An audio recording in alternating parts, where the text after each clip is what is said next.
Yeni bir videodan herkese tekrardan selamun aleyküm. Yine bugün de gündemdeki gelişmeleri sizlere aktarmaya devam edeceğim. Kıymetli dostlar, bugün hiç vakit kaybetmeden ilk olarak hep birlikte bir Somali'ye uzanalım mı? Türk ordusunun Somali'ye dokunuşları, Somali'ye desteği tam gaz devam ediyor. Bu kez Somali'de karşımıza çıkan görüntülerde Somali ordu mensuplarının görmüş olacağınız üzere FPV drone eğitimi aldığı görülmekteydi. Burada tabii ki de tüm altyapı Türkiye tarafından sağlanmıştı. Son dönemde özellikle de Türkiye'nin FPV atılımını hepiniz malumunuz biliyorsunuzdur. Yani en basitinden Skydagger'lar bile gitse, bilmiyorum hangisinde eğitim veriliyor ama zaten Somali ordusunun ihtiyacı fazlasıyla karşılanırdı. Hemen akabinde tabii Türk ordusu sadece Somali ordusunu güncel harp doktrinine yönelik geliştirmeye devam etmiyor. Aynı zamanda tank eğitimleri de bugün yine karşımıza çıktı. Bakın burada da Somali Özel Kuvvetleri'ne Türk ordusu tarafından tank eğitimi verilmekteydi. O değil de şunu söylemek isterim kıymetli dostlar, şu an Türkiye, farkındasınız değil mi? Somali'de öyle bir ordu inşa ediyor ki, yani böyle bir ordu hiçbir Afrika ülkesinde büyük ihtimalle olmayacak ilerleyen vadede. Ciddi söylüyorum, öyle dalgasına falan demiyorum bunu. Yani şunlara baksanıza. Somali ordusu şu an FPV ile hedefleri vurmaya hazırlanıyor. Afrika'da FPV drone görseler adamlar mızrak atarlar. Kaldı ki Somali ordusu FPV kullanmayı öğretiyor. Yarın bir gün görün zaten Türkiye iyice bu işi çocuk oyuncağına çevirdi. 81 ile üretim tesisi kuracağız. Çok basit bir şey gibi geliyor bizim için ama Afrika'daki bir ülkede bu olaylar dengeyi değiştirir kıymetli dostlar. Önümüzdeki dönemlerde niye Somali'de de bir FPV üretim tesisi Türkiye kuramasın, değil mi? Dışişleri Bakanımız Hakan Fidan diyordu ya, hani belki insan hava araçları bizler için evet önemli ama Afrika'da özellikle de başka ülkeler için yani 3-5 tane SİHA gönderiyorsunuz, o ülkenin kaderini değiştiriyorsunuz diyordu. İşte tam da bahsedilen mevzu bunlar. Hemen devamında hazır Somali dedik, sizlere bir güzel haberi daha vereyim. Kıymetli dostlar, bileceğiniz üzere biz Somali'de ne yapıyorduk? Evet, işte hava üslerimiz var, deniz üslerimiz var. Fakat bizim için asıl önemli olan unsurlardan bir tanesi de Somali'de bulunan uzay üssümüz. Bileceğiniz üzere Somali'deki uzay üssü çalışmalarında tam gaz çalışmalar devam ediyor. Kıymetli dostlar, bugün TürkSat 7A'ya ilişkin çok önemli bilgiler geldi. TürkSat 7A uydusu 2029 yılında Somali'deki Türk uzay üssünden fırlatılacakmış. Böyle planlamalar yapılmaktaymış. Geçtiğimiz 2024 yılındaydı yanlış hatırlamıyorsam. TürkSat 6A fırlatılmıştı. Şu an aktif olarak kullanılıyor. Gelelim bir başka bugünün önemli haberlerinden bir tanesine. Hayırlı uğurlu olsun. Türkiye Endonezya'yı geride bırakarak dünyanın en büyük Müslüman ekonomisi oldu. Hayırlı uğurlu olsun tekrardan. Şimdi detaylara geleceğiz. Türkiye görmüş olacağınız üzere 1,64 trilyon dolarlık tutarla Endonezya'yı geçtiğimiz yakın bir vade içerisinde geride bırakmıştı. En yakın rakibi Endonezya daha öncesinde birinciydi fakat bugüne geldiğimizde 1,54 trilyon dolar. Hemen akabinde güncel verilere göre Suudi Arabistan'da 3. sırada 1,39 trilyon dolar. Birleşik Arap Emirlikleri geliyor 4'te, işte 622 milyar dolar falan. Burada artık milyar dolar seviyesine indi.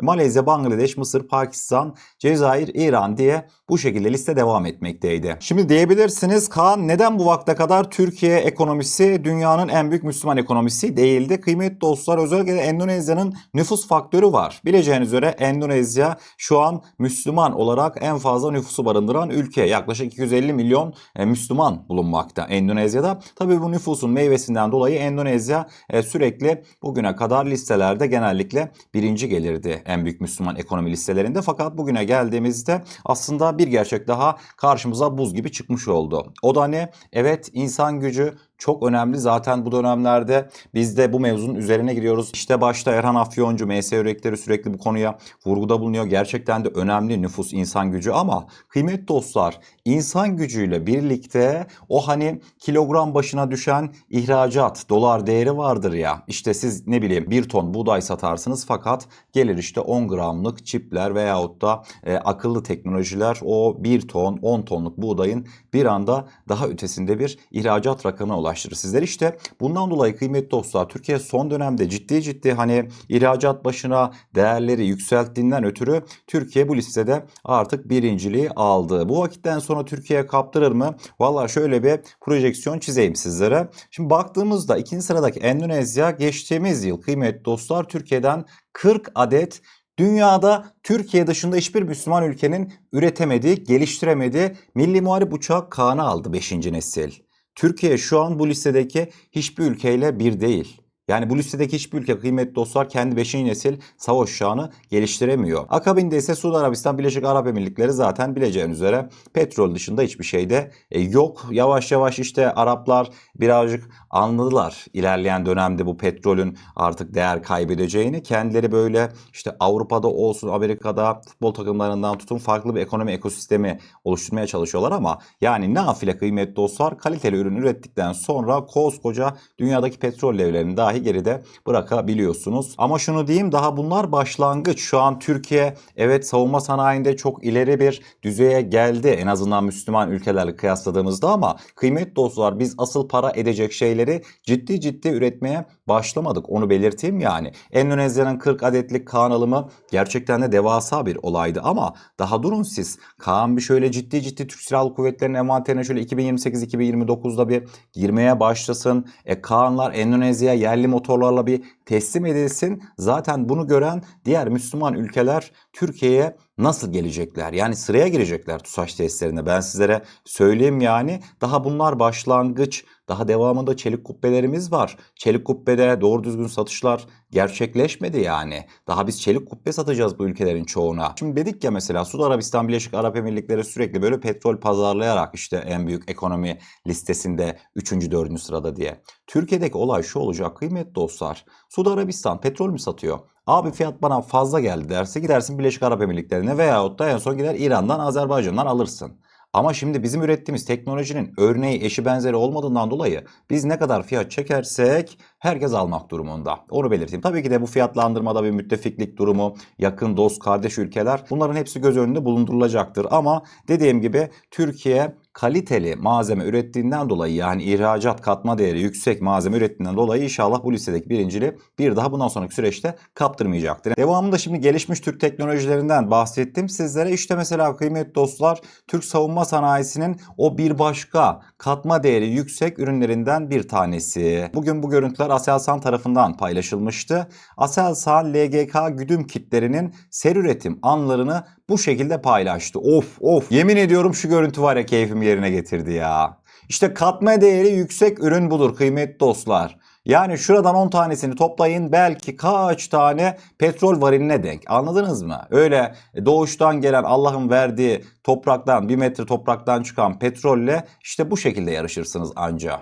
Anladınız mı? Yani kıymetli dostlar şu görseli durdurduğumuzda tahminen sol taraf hiç gözükmüyor ama büyük ihtimalle en az 1000 adet güdüm kiti var burada. Onu belirteyim. Artık diyoruz ya hani 2026 yılı seri üretim teslimat yılı oldu diye. İşte bu görüntülerde en büyük kanıtı kıymetli dostlar. Şunlara baksanıza maşallah. Lazer güdüm kitinin kullanımına ilişkin de yine video son kısımda vardı. Bu görmüş olduğunuz uçak bombasına 500 librelikmiş. Lazer güdüm kitini Aselsan takıyor. Yani her bir tane kit bir tane uçak bombasına takılıyor. Onu belirteyim. Daha sonrasında akılsız olan mühimmat bakın. Nasıl da hedefi tam ortadan vuruyor. Şu girdiği yere bakar mısınız? Yani gerçekten de bu bambaşka bir meziyet. Ekonomik olarak da bizi çok destekleyen bir olay bu ha. Bu LGK'lar çok önemli. Yani akılsız mühimmatları siz zaten hedefe nokta atışı bu devirde atamıyorsunuz. Bir de başka bir önemli kısım var. Kıymetli dostlar artık hava savunma sistemleri geliştiğinden dolayı bir uçağı insan hava aracını öyle kritik beldelerde gezdirirken kafanıza göre çok yaklaştıramıyorsunuz. Yani mesela Aselsan'ın bir başka güdüm kiti, kanatlı güdüm kitinde 100 kilometre öteden yani 1 tonluk akılsız bombayı öteye gönderebiliyorsunuz 100 kilometre. Yani dünyada eşi benzeri zaten yoktu. Ruslar, Amerikalılar 60-70 civarında, 60-70 kilometre civarında gezmekteydi. Bu güdüm kitleri kıymetli dostlar başkasından isteseniz de çok zor. Yani keyifleri çatarsa verecekleri bir ürün. Onu belirteyim. Hayırlı uğurlu olsun. Aselsan'da seri üretim devam ediyor. Sadece Aselsan'da seri üretim devam etmiyor. Şu görüntülerde TUSAŞ'tan geldi. Dün bileceğiniz üzere TUSAŞ'ın Kahramanmaraş tesislerinde Gökbey helikopterimiz ilk defa Kara Kuvvetleri Komutanlığı'na teslim edilmişti. Şu aşağıdaki Gökbey Kara Kuvvetleri Komutanlığı'nın o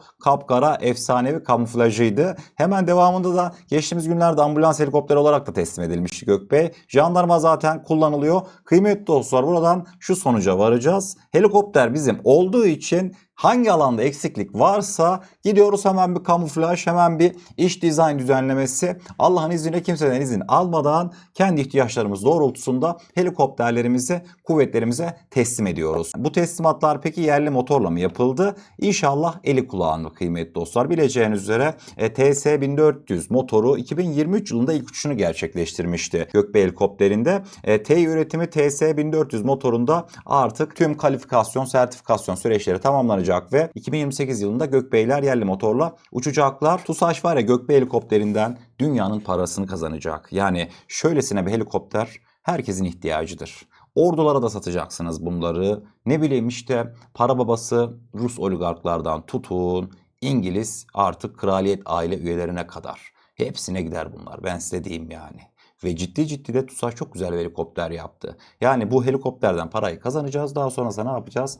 Hop, belki de hiç TUSAŞ'a devlet desteği gelmeden Milli Muharip Uçak Kaan'a kendisi para akıtacak. Anladınız mı? Kendi içerisinden bir ekonomi oluşturacak TUSAŞ. Bir taşla iki değil, belki 200 kuş vuracağız. Mükemmel bir gelişmeydi diyorum ve hemen devamında kıymetli dostlar bugün son olarak da İsrail basınına gitmek isteyeceğim. Şimdi son 1,5 ayda biz neler yaşadık? Özellikle de Baykar nezdinde. Bileceğiniz üzere bundan yaklaşık 1,5 ay kadar önceydi. Bir böyle sahur vaktinde Selçuk Bayraktar dünyanın tam da böyle kamikaze insan hava araçlarını konuştuğu bir dönemde, dakikalarda bir anda K2 sürprizini patlatmıştı. K2'den hemen sonra, yaklaşık bir ay sonra falan geldik, Sivrisinek karşımıza çıktı. 1000 kilometre menzilli K2, 2000 kilometre menzilliydi. Dün ise kıymetli dostlar Mızrak karşımıza çıktı. Şu an görüntülerini görmektesiniz. Yani 1,5 ay içerisinde Baykar dünyanın gerçekten de tüm dengesini alt üst eden kamikaze insan hava aracı kavramını sil baştan değiştirmişti. Bizim için yani bu kadar kolaydı bu mevzu dedi aslında. Zaten görüntüleri izlemişsinizdir ama şöyle şimdi bu anlarla karşıma çıkınca izlemeden edemeyeceğim. Mesela mızrağın dalış anları hedefe tamamıyla yapay zeka ile. Mızrak elektronik harpten, konum bastırmadan etkilenmiyordu. Bakın gördünüz mü? Güm. Biraz kuşlar ürktü ama yapacak bir şey yok artık. Tabi şimdi Selçuk Bayraktar son 1,5 ay içerisinde 3 farklı birbirinden mükemmel kamikaze insan hava aracını hemen sosyal medyada paylaşınca İsrailliler ne yapacağını şaşırmış vaziyetteler şu an. Mesela İsrail basınından Niziv bugün diyordu ki 1000 kilometre menzilli gezici silahlar yeni Türk geliştirmesi İsrail için tehdit seviyesini yükseltiyor. Ayrıntılar ve sonuçlar demişti. İşte burada özellikle de K2'den başlamışlar. Sivrisinek devamında işte mızrağın teknik özelliklerine falan değinmişlerdi. Bizim asıl dikkatimizi çekmesi gereken nokta kıymetli dostlar İsrail için anlam ve tehlikesi. Ne diyorlardı? Türkiye'nin bu yeni hamlesi çeşitli nedenlerle İsrail'e yönelik tehdit seviyesini yükseltiyor. Doğrudan menzil içerisindeyiz diyor. Yani 2000 kilometre veyahut da 1000 kilometre menzil eğer ki Türk insan hava araçlarının kamikazelerinde varsa diyor, İsrail diyor doğrudan diyor Türkiye tarafından vurulur diyor. Hemen devamında savunmaları diyor aşıyor diyor bu kamikazeler. Evet diyor işte bizde diyor bir sürü diyor elektronik harp sistemleri var veyahut da işte kubbeler var. Bu sistemler diyor çok sayıda gönderildiğinde diyor bizim diyor o profesyonel sistemlerimiz hangi birine müdahale edecek? Diyor işte bu kamikazeler diyor hepsi diyor İsrail hava savunmasını aşacaktır diyor çoklu gönderim saturasyon saldırılarında. Yapay zeka kullanarak GPS olmadan navigasyon yapabilme yeteneğine sahip diyor. Zaten bu çok önemli bir yeteneği. Düşman ülkelere ihracat. Baykar dünyanın en büyük insan hava aracı ihracatçısıdır. Bu tür teknolojinin İsrail'in işte ikinci veyahut da üçüncü çemberindeki ülkelere satılması yeni ve karmaşık çok sektörlü bir tehdit yaratabilir diyor. Yani İsrail'in başka düşmanlarına da diyor Türkler bunları satabilir diyor. Son olarak da İsrail'deki uzmanlar düşük maliyet, uzun menzil ve tam otonom özelliklerinin bu insan hava aracının herhangi bir modern hava savunma sistemi için lojistik ve operasyonel bir kabus haline geldiğini belirtiyor demişler. Yani asıl mevzu bu. Çok sayıda gönderdiğiniz için giden gitsin diyorsunuz. Zaten maliyeti düşük. Şimdi ben bilerek maliyet düşük diyorum. Kıymetli dostlar mesela mızrağın şu görmüş olduğunuz kalkış anlarında, bu arada roketle de kalkıyor onu belirteyim. Mızraktaki şu tekerlekler ne tekerleği biliyor musunuz? Endüstriyel anam babam her yerden bulabileceğiniz tekerlekler. Yani evdeki dolap mı mesela böyle kaydırmak mı istediniz? Altınızda bir tekerlek aradığınızda internet satış sitelerinde zaten bu tür endüstriyel tekerlekler var. Yani maliyetten kaçınmak için her şey yapılmış. Anlatabildim mi? Büyük ihtimalle şimdi düşündüğümüz zaman mızrağın yani yaklaşık olarak ederi de maliyeti Türkiye büyük ihtimalle işte 30-40 bin dolar civarında olacak. Belki de daha düşük olacak ama tahminler bu şekilde.